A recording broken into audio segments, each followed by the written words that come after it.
What's up, guys? Rashad with Cardboard Gaming and Accessories here, and today I'm bringing you another deck profile. Today we're going to go over a deck from BT10 that I've been doing a lot of testing with, and this deck seems extremely good in this format. So the deck we're going over is Blue Flare, BlazBlue as we like to call it here at our locals. So we're going to get right into the deck. So the eggs, I'm just playing 4 Upamon. You can play the Baby Domon if you want to. I've been thinking about playing it as a 5th egg, but the only thing about that egg is you will get 0 value off of it if your opponent starts playing around your deck and the way the strategy is supposed to work. So we all know what Upamon does. It's been the only blue egg since set 1 that you can really play. The Baby Domon, if your opponent has 2 or more Digimon in play, you draw a card when you swing. So sometimes that's a little easier to draw off of than the Upamon, but once they realize the way the deck works, so your opponent will a lot of times start to not play multiple Digimon on the field, and then you'll just never get any value off of them.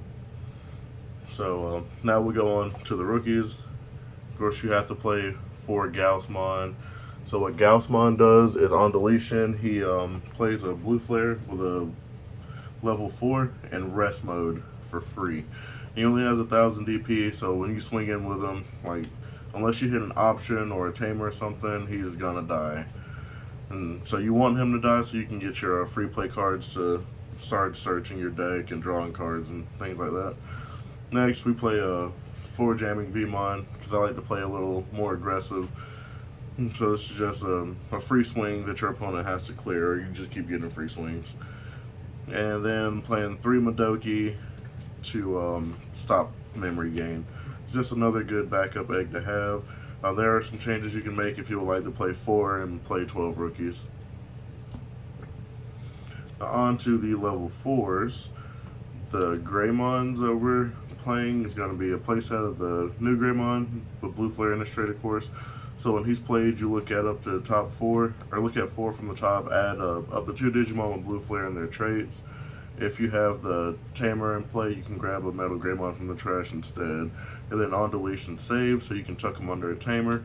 When he's a source, if your opponent has 2 or more Digimon in play, once per turn, you unsuspend your Digimon when you swing. And then to go along with the Greymon, playing 2 of the starter deck 1 Greymon. So you just get security attack +1. This isn't a necessary card, by the way. Like, if you don't have these and you don't want to buy these, you don't have to play these. This helps you when you need to be more aggressive. And if your opponent starts playing around your strategy, it makes it a little harder to push games through. And if they're playing a stack deck, then they have a higher chance, of controlling the game instead of you controlling the game. So this is just another option to be aggressive. Next is the Male Birdramon. So when he's played, if you don't have the Tamer in play, you play the Tamer from your hand. If you do have the Tamer in play, you can grab a Metal Greymon from your trash to your hand, and then of course on deletion save. His Inherit is the best one to me. If your opponent's got 2 or more Digimon, when you attack once per turn, you stun one of their Digimon. And that's kind of like what you want to be doing with this deck, is stunning your opponent's field as often as you can so that they're not playing the game. And as you can see, like, all the cards, your opponent needs to have 2 Digimon, so once they realize that, then they'll stop playing 2. And then next we have Decadramon. So his is on play draw, and then when he's an Inherit, if they've got 2 or more Digimon, you gain 1,000 DP. And then of course he has on deletion save. So the Decker isn't like the best one. He's easily the worst of the 4. But he's the one that you normally, I like to play him off Gaussmon to get the draw. And so of course you're still going to play 4 of him. And then to the last level 4s, I play 2 Kumamon to strip a Digivolution source, and we'll get into that a little bit later. So now on to the level 5s. We of course have 4 of the Metal Greymon. He's the better of the 2 bigger monsters in my opinion. So what he does is he has Rush. He's got Material Save 2, so when he dies you can put 2 of his sources under one of your Tamers. And then you get to stun 3 Digimon that have less than or equal to sources that he has when he's played, on top of getting Rush. So that's if you Digicross. So to Digicross, which is the new mechanic, you will put, for this Digimon in particular, a Greymon and a male Bergermon under him, and it'll reduce his play cost by 2 for each, which is why I play the 2 extra Greymons, just to have another situational Greymon. So he would be an on-play for 3 instead of 7 if you Digicross with both the materials, and then you get the stun 3 Digimon, and he has Rush. So 9 times out of 10, you have the Blue Flare Greymon under him and not the security attack, so he'll be swinging twice that first turn he's played. And then the male Bergermon will allow you to stun another Digimon if there's another one to stun, or if they had something with more sources than he has, because 9 times out of 10, he's only going to have 2 sources under him. So if they have something with more sources, but they've got 2 Digimon, then the male Bergermon that you use to Digicross will let you stun that bigger stack. And then next is the Decker Greymon. So Decker has Armor Purge. He Digivolves for 2 over a level 5. So you Digivolve the Decker over the Metal Gray after you've done his shenanigans. And what Decker does is on play or when Digivolving, you put a Blue Flare from your hand into his sources, and then you get the stun on your opponent's Digimon. So that's just another way to stun a bigger stack if you can't stun it with this guy. And then he's got Digicross 2 also for a Metal Greymon and a Decker. So he does not have material save to note, but he has Armor Purge. So when he dies, you'll purge him down to the Metal Gray, and that way you'll be able to material save so you don't lose your guys. So next on to the Tamer. Of course, we have to play for Kiriha. He's the memory setter. He'll give you 3 memory, and then also, whenever you would Digicross, if you got sources under him, you can suspend him to use the sources from under him. So you have to max out on this. Next is 3 Sora and Joe to help strip the sources.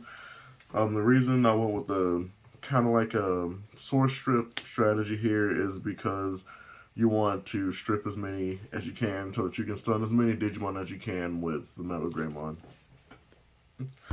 So, of course, if they got a Digimon with no sources, gain 2 memory. That works well with Upamon, so you get your draw. So you can strip 2 there. And then, when you attack, you suspend them to strip 2 sources. And if they've got a Digimon with no sources at the start of the turn, gain 2 memory. And that stacks for each one of them. The last Tamer we play is 1 Tommy. He's limited to 1, otherwise we'd be playing more. On play, strip 3 sources. And when he's in near security, that affects up here because he has an inherit. Then you do still get to play him from security. And then his inherit is when when you attack, you get to stun a Digimon that doesn't have sources on it. So it's just more ways for you to stun the board. So it just kind of works really, really well with this deck because it gives you more options to stun, and that's really all you ever want to do is stun your opponent's board. So next, on to the options, we've got 4 Blazing Memory Boosts. This one costs 5, seems a little hefty, but it does so much that the 5 is worth it. So you flip 6 cards from the top of your deck. If you hit the Kiriha Tamer, you get to play it for free, and you add 2 Digimon with Blue Flare from their traits to your hand as well. And then, of course, it's got the delay, gain 2 memory because it's a memory boost card. So for 5, you're playing a 4-cost Tamer for free if you hit one, and then adding 2 Digimon to your hand. So, like, this does everything. Like, you want to see this card, you want to drop this card when you can. It's like a kind of like a better Gatomon from Mastamon, but it's not a Digimon, so it could be considered a worse one as well, depending on how you want to look at it. And then the last couple cards is 2 Howling. Playing 2 Howling to, once again, just to strip sources and stun stuff. So it's just another stun option that goes in good with the deck, and you need a lot of memory for a lot of things. And the last card is Ice Wall. Because it's a blue deck, you just gotta play Ice Wall. This card can save you a lot of games. Being in security can save you by ending your opponent's turn, or playing it from hand can just save you, So, of course, it's a blue deck. Ice Wall's got to go in it. So, that was the list, guys. And I'll talk a little bit about the deck. It seems very, very strong. and for the most part is fairly consistent. You only need to see one Metal Greymon because all of the other level 4s added from the trash to your hand. So once this one has been, dealt with, then you material save the male Bergermon and the Greymon from under it anyway, and you get to just bring him back out later with another guy, use the same sources for him, and go into him again. So like that is really strong, being able to just reuse the one Greymon over and over again. And I feel like this deck is really, really, really strong against any deck that needs more than one Digimon out. Like every deck can't just sit on one stack. So I did test against the new Tsukuyamon last night, and that deck is able to sit on one stack pretty comfortably. And so that was actually a little bit of a tough matchup for this deck. Like their one stack is like a pretty decent stack. Like the inherits on the Tsukuyamon deck are pretty good. And so them being able to just, give security +1 and jamming with the plug-in and just keep the one Digimon to where she won't ever get stunned was really strong. And playing against Jessmon, I feel like this deck just, I don't know how, Jessmon really can take control, because once you have to play the Sistermon to get the skills. And then once they've got the two Digimon out, you kind of just have them in a lock for a while. Unless they've drawn their Chimeramon, then they're kind of just locked there for a good while without being able to truly do anything to progress their game state. I played it against Metal Garurumon as well. That matchup is seems like that one's kind of more so a 50-50. Metal Garurumon can definitely kill you with one stack, but they need the perfect cards to do it. And a lot of times, the deck plays a lot of search Digimon. So a lot of the times they're having to play a second Digimon to search for their pieces, because they're a big stack building deck. They need their pieces.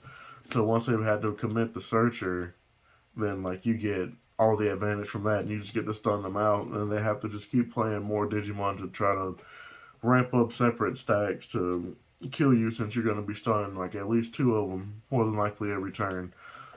So those are the only decks I've tested against right now, because they seem to be the more important decks to play against. I know a lot of people have been talking about the Tsukuyamon deck and how it's going to be a tier 1 deck, so we wanted to test against that. Jessmon is doing amazing overseas, so definitely wanted to test against that. And Metal Garurumon's doing amazing over here, so that's why I picked those 3 decks to test against. We spent hours on end testing these matchups against this deck, and I feel like it does pretty decent into all those decks. So I definitely think this is a deck that you can take to an event and expect to do well with in this current format. But other than that, guys, that's the deck profile. Well, we'll have some more for you soon. Thank you for tuning in.